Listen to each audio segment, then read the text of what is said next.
नमस्कार। Study classes में आपका स्वागत है। तो आज हम लेसन प्लान यानी पाठ योजना को देखेंगे। आज का जो विषय है वह है भूगोल, जबकि जिस टॉपिक यानी जिस प्रकरण पर लेसन प्लान बनाना है वह प्रकरण है रेगिस्तान में जीवन, जो कि क्लास 7 से संबंधित है। सामाजिक विज्ञान पुस्तक के अंतर्गत इस चैप्टर को देख सकते हैं। सामाजिक विज्ञान पुस्तक के अंतर्गत एक पुस्तक आता है जिस पुस्तक का नाम है हमारा पर्यावरण। उसके अंतर्गत ये चैप्टर देख सकते हैं, जो कि हमारा ये जो चैप्टर है वो लास्ट चैप्टर है। अगर और भी लेसन प्लान आप देखना चाहें तो प्लेलिस्ट में जाकर देख सकते हैं। आपको लेसन प्लान की बहुत सारी वीडियोस देखने के लिए मिल जाएगी। तो आइए आज का टॉपिक हम स्टार्ट करते हैं। लेसन प्लान यानी पाठ योजना आप जब भी बनाना स्टार्ट करें, अपने रजिस्टर की लेफ्ट पेज से इसकी शुरुआत करें। सबसे पहले लिखें विद्यालय का नाम, जिस विद्यालय में आपको पढ़ाने के लिए जाना है। फिर अपना नाम लिखेंगे, फिर क्रमांक यानी कि यहाँ पर रोल नंबर लिखेंगे। विषय हो जाएगा यहाँ पर भूगोल। प्रकरण यानी कि जिस टॉपिक पर आपको लेसन प्लान बनाने के लिए मिला है वो लिखेंगे। तो यहाँ पर जो टॉपिक है वह है रेगिस्तान में जीवन। किस क्लास के लिए? तो 7 क्लास के लिए। कितने समय तक पढ़ाना है? तो जो क्लासेस होती हैं 35 या 40 मिनट की होती है वो लिखेंगे। किस घंटे में आपको पढ़ाने के लिए मिला है, डेट क्या है और आपका सत्र कौन सा चल रहा है, इन सारे चीज़ों को यहाँ पर लिखेंगे। फिर उसके बाद सामान्य उद्देश्य आता है, जो कि हमारा विषय से संबंधित होता है। विषय जो है हमारा यहाँ पर है भूगोल। सामान्य उद्देश्य में इसके अंतर्गत हम 5 पॉइंट देखेंगे। पहला नंबर है छात्रों में भूगोल विषय के प्रति रुचि उत्पन्न करना। दूसरा है छात्रों को भौगोलिक तथ्यों का ज्ञान कराना। तीसरा नंबर है छात्रों को भौगोलिक परिस्थितियों का ज्ञान कराना। जबकि चौथा नंबर है छात्रों का सामाजिक व मानसिक विकास करना। जबकि 5वां नंबर है छात्रों को सामाजिक विज्ञान की दैनिक जीवन में उपयोगिता बताना। फिर उसके बाद विशिष्ट उद्देश्य आता है। विशिष्ट उद्देश्य के अंतर्गत हम 5 पॉइंट देखेंगे, जो कि हमारा प्रकरण से संबंधित उद्देश्य होता है। जो हमारा प्रकरण यहाँ पर है वो है रेगिस्तान में जीवन। इसके अंतर्गत हम 5 पॉइंट देखेंगे। पहला नंबर है छात्र रेगिस्तान के बारे में जानकारी प्राप्त कर सकेंगे। दूसरा नंबर है छात्र रेगिस्तान के बारे में प्रत्यास्मरण कर सकेंगे। तीसरा नंबर है छात्र रेगिस्तान व रेगिस्तान से संबंधित विषय को मानचित्र पर दर्शा सकेंगे। जबकि चौथा नंबर है छात्र रेगिस्तान से संबंधित विषय को चार्ट पेपर द्वारा प्रदर्शित करने का कौशल विकसित कर सकेंगे।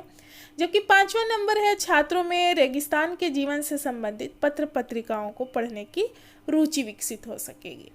उसके बाद हम राइट पेज में आएंगे। अगले पेज में यहाँ पर लिखेंगे सहायक शिक्षण सामग्री, यानी कि पढ़ाने के लिए आप जिन जिन सामग्री का प्रयोग करेंगे उसको यहाँ पर लिखना है। तो यहाँ पर हो जाएगा चौक, डस्टर, मॉडल, चार्ट, संकेतक और अन्य शिक्षण सहायक सामग्री। किस विधि का प्रयोग करना है, किस शिक्षण विधि की? तो यहाँ पर हो जाएगा व्याख्यान एवं प्रश्नोत्तर विधि। पूर्व ज्ञान में हो जाएगा छात्र रेगिस्तान के जीवन के बारे में सामान्य जानकारी रखते हैं। उसके बाद वर्ग व्यवस्था में हो जाएगा छात्र अध्यापक या अध्यापिका अपनी सुविधा के अनुसार वर्गों को व्यवस्थित करेंगे। उसके बाद प्रस्तावना का पॉइंट आता है, जिसमें 2 कॉलम बनाना है। एक छात्र अध्यापक या अध्यापिका कथन और दूसरा छात्र संभावित उत्तर। इसमें प्रश्न एवं उत्तर जो हैं दोनों एक दूसरे से संबंधित होते हैं और लास्ट प्रश्न में आपका टॉपिक निकल कर आना चाहिए जिस टॉपिक को आप पढ़ाने वाले हैं। इसमें प्रश्न की संख्या आप 4 या 5 रख सकते हैं।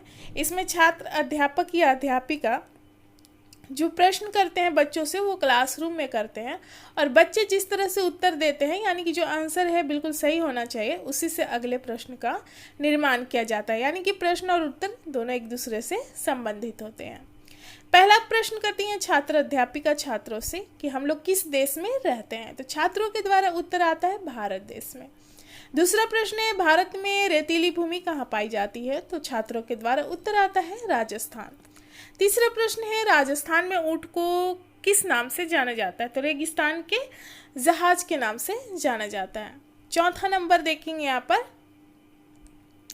रेगिस्तान में जीवन के बारे में विस्तार पूर्वक बताया, तो छात्र यहाँ पर उत्तर अच्छे से नहीं दे पाते हैं, इसलिए हम यहाँ पर समस्यात्मक लिखेंगे और हम देख सकते हैं कि हमारा टॉपिक जो है वो निकल कर आ गया है जिस टॉपिक को पढ़ाना है।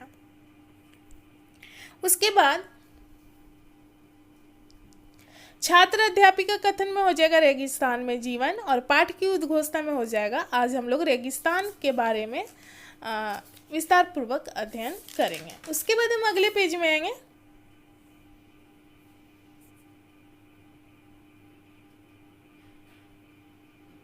जो कि प्रस्तुतिकरण के अंतर्गत ये सारे पॉइंट आएंगे। आपको 4 कॉलम यहाँ पर बनाना है।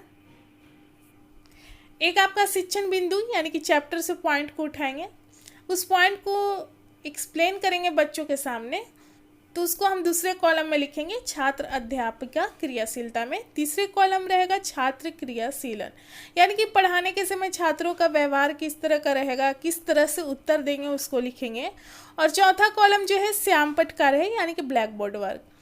बच्चों के समझाने के लिए जिस तरह से आप क्लासरूम में ब्लैक बोर्ड यूज करते हैं उसी तरह से आपको यहाँ पर लिखना है। आप चाहें तो ब्लैक चार्ट पेपर यूज कर सकते हैं यहाँ पर। तो शिक्षण बिंदु के अंतर्गत हम पॉइंट लेंगे। पहला पॉइंट है शिक्षण बिंदु में आप कम से कम 4 पॉइंट रख सकते हैं, जिसमें हम इस पेज में 2 पॉइंट देखेंगे और अगले पेज में 2 पॉइंट देखेंगे। तो सबसे पहले जानेंगे रेगिस्तान के बारे में। रेगिस्तान ऐसे क्षेत्र अथवा स्थानों को कहा जाता है जो शुष्क यानी सूखे होते हैं। इन क्षेत्रों में वर्षा का अभाव होता है तथा वनस्पति का भी अभाव देखने को मिलता है। इन क्षेत्रों में केवल कांटेदार झाड़ियां पाई जाती है। तापमान के आधार पर रेगिस्तान को 2 भागों में बांटा गया है, गर्म एवं ठंडे रेगिस्तान। इन स्थानों में जहां कहीं भी थोड़ा बहुत जल उपलब्ध होता है, लोग वहां कृषि करने के लिए वहां पर बस जाते हैं। तो अब इसी से यहाँ पर प्रश्न करती हैं छात्र अध्यापिका छात्रों से, जो कि हम बोधात्मक प्रश्न के रूप में देखते हैं। प्रश्न है तापमान के आधार पर रेगिस्तान कितने प्रकार के हैं? तो छात्रों के द्वारा उत्तर आता है 2 प्रकार, गर्म एवं ठंडे। छात्र क्रियाशीलन में देख सकते हैं छात्र ध्यानपूर्वक कक्षा में छात्र अध्यापिका द्वारा पढ़ाए जा रहे कथनों को सुनेंगे। श्याम पटकार में देख सकते हैं रेगिस्तान के बारे में, इन क्षेत्रों में कम वर्षा, विरल वनस्पति एवं चरम तापमान होते हैं। इसके 2 प्रकार है, गर्म एवं ठंडे।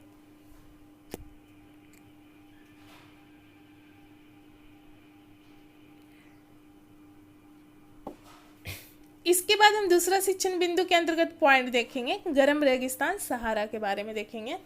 सहारा रेगिस्तान विश्व का सबसे बड़ा रेगिस्तान है। सहारा मरुस्थल या रेगिस्तान बालू की विशाल परत से ढका हुआ है। यहाँ बजरी के मैदान व नग्न चट्टानें पाई जाती हैं। दिन के समय यहाँ का तापमान जो होता है 50 डिग्री सेल्सियस से ऊपर पहुँच जाता है, जबकि रात का तापमान 0 डिग्री सेल्सियस तक पहुँच जाता है। सहारा रेगिस्तान में कैक्टस, खजूर के पेड़ आदि पाए जाते हैं तथा पशु में ऊंट, लोमड़ी, बिच्छू, सांप, छिपकली की विभिन्न प्रजाति पाई जाती है। यहाँ विभिन्न समुदाय के लोग निवास करते हैं, जैसे तुआरेग एवं बेदुइन। खनिज में यहाँ पर फास्फोरस, लोहा, मैग्नीज आदि पाए जाते हैं। अब यहाँ पर बच्चों को समझाने के बाद छात्र अध्यापिका बच्चों से प्रश्न करती हैं। प्रश्न है सहारा रेगिस्तान में दिन का तापमान कितना हो जाता है? तो छात्रों के द्वारा उत्तर आता है 50 डिग्री सेल्सियस से ऊपर। श्याम पटकार में देख सकते हैं सहारा रेगिस्तान अफ्रीका महाद्वीप में स्थित यह विश्व का सबसे बड़ा रेगिस्तान है। दिन का तापमान यहाँ पर 50 डिग्री सेल्सियस से ऊपर हो जाता है, जबकि रात का तापमान 0 डिग्री सेल्सियस तक पहुँच जाता है। यहाँ पर कौन कौन से पशु पाए जाते हैं? ऊँट, लोमड़ी, बिच्छू, सांप, छिपकली आदि देखने को मिलता है। यहाँ पर खनिज में फास्फोरस, लोहा और मैग्नीज देखने को मिलता है। इसके बाद हम अगले पेज में आएंगे, जिसमें तीसरा बिंदु देखेंगे शिक्षण बिंदु के अंतर्गत ठंडा रेगिस्तान लद्दाख के बारे में देखेंगे। पृथ्वी के सबसे ठंडे स्थानों में से एक द्रास लद्दाख में स्थित है। यहाँ दिन का तापमान 0 डिग्री सेल्सियस से अधिक व रात का तापमान -30 डिग्री सेल्सियस से नीचे हो जाता है। यहाँ सरपत व पॉपुलर के उपवन व ग्रीष्म ऋतु में सेब, अखरोट देखने को मिलता है। ग्रीष्म ऋतु में यहाँ मटर, आलू, सलजम, सेम आदि की खेती होती है। पशुओं में यहाँ बकरी या कुत्ते तथा पक्षी में रॉबिन, स्नोकॉक व रेड स्टार्ट पाए जाते हैं। यहाँ के अधिकांश लोग मुसलमान व बौद्ध हैं और यहाँ राष्ट्रीय राजमार्ग 1A लेह को जोजिला दर्रा होते हुए कश्मीर घाटी को जोड़ता है। इसके एक्सप्लेन के बाद छात्र अध्यापिका जो है बच्चों से प्रश्न करती हैं, विश्व का सबसे ठंडा रेगिस्तान कहाँ पाया जाता है? तो छात्रों के द्वारा उत्तर आता है द्रास, लद्दाख में। कक्षा में छात्र अनुशासन को बनाए रखेंगे और यहाँ पर श्याम पटकार में देख सकते हैं यहाँ का दिन का तापमान जो है लद्दाख में 0 डिग्री सेल्सियस से अधिक और रात का -30 डिग्री सेल्सियस से नीचे चला जाता है। चौथा शिक्षण बिंदु है हमारा लद्दाख के निवासी के बारे में देखेंगे। यहाँ के अधिकांश लोग जो है मुसलमान या बौद्ध हैं। कुछ प्रसिद्ध मठ हैं हेमिस, थिक्से, से एवं लामायूर। ग्रीष्म ऋतु में यहाँ के निवासी जौ, आलू, मटर, सेम एवं शलजम की खेती करते हैं। यहाँ की महिलाएं अत्यधिक परिश्रमी होती हैं। वे केवल घर एवं खेत में ही काम नहीं करती बल्कि छोटे व्यवसाय एवं दुकान भी संभालती है। गोम्पा दर्शन, घास में मैदान व हिमनदों की सैर एवं उत्सव तथा अनुष्ठानों को देखना यहाँ के प्रमुख पर्यटक आकर्षण केंद्र है। लद्दाख की राजधानी लेह सड़क एवं वायु मार्ग द्वारा भलीभांति जुड़ी होती है। यहाँ पर समझाने के बाद छात्र अध्यापिका बच्चों से प्रश्न करती हैं, लद्दाख में कौन कौन से प्रसिद्ध मठ हैं? तो छात्रों के द्वारा उत्तर आता है हेमिस, थिक्से, से एवं लामायूर। श्याम पटकार में देख सकते हैं लद्दाख निवासी अधिकांश लोग यहाँ पर मुसलमान और बौद्ध हैं। ग्रीष्म ऋतु में यहाँ के निवासी जो हैं जौ, आलू, मटर, सेम व शलजम आदि की खेती करते हैं। महिलाएं घर एवं खेतों में काम करने के साथ साथ छोटे व्यवसाय एवं दुकान को संभालती हैं। जो प्रस्तुतिकरण के अंतर्गत पॉइंट है यहाँ पर समाप्त हो जाता है और उसके बाद हम अगले पेज में आएंगे जिसमें हम क्या करेंगे, मूल्यांकन। पढ़ाने के बाद मूल्यांकन करना जरूरी होता है। मूल्यांकन के आधार पर ही एक शिक्षक आकलन कर सकते हैं कि जो भी पढ़ाया गया है बच्चों को समझ में आया है या नहीं। प्रश्न क्लासरूम में ही पूछा जाता है और बच्चे इसका उत्तर क्लासरूम में ही देंगे। प्रश्न की संख्या आप 4 या 5 रख सकते हैं। प्रश्न है रेगिस्तान किसे कहा जाता है? दूसरा प्रश्न है विश्व में रेगिस्तान कितने प्रकार के पाए जाते हैं? और गर्म रेगिस्तान से आप क्या समझते हैं? चौथा प्रश्न है सहारा मरुस्थल का तापमान दिन के समय कितना होता है? जबकि पांचवा है लद्दाख का न्यूनतम तापमान कितना होता है? उसके बाद पुनरावृत्ति में क्या करना है कि आप जो पढ़ाए हैं उसको छोटे क्रम में बच्चों के सामने प्रस्तुत कर देना है पॉइंट वाइज। पहला पॉइंट है रेगिस्तान क्षेत्र में कम वर्षा, विरल वनस्पति एवं चरम तापमान होते हैं।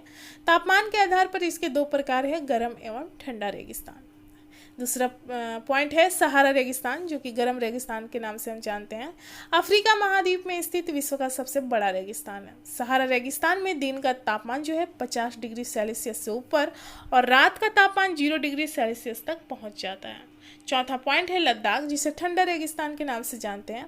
पृथ्वी के सबसे ठंडे स्थानों में से एक है और यहाँ दिन का तापमान 0 डिग्री सेल्सियस से अधिक और रात का तापमान -30 डिग्री से नीचे होता है। उसके बाद होमवर्क दिया जाता है बच्चों को जो कि चैप्टर से संबंधित होना चाहिए आपका, ताकि बच्चे इसका आंसर अच्छे से कर सके घर पर। प्रश्न है रेगिस्तान किसे कहा जाता है? दूसरा प्रश्न है रेगिस्तान के कितने प्रकार हैं? तो जो लेसन प्लान यानी पाठ्य योजना है यहाँ पर समाप्त होता है। मिलते हैं अगले वीडियो में अगले लेसन प्लान के साथ। धन्यवाद।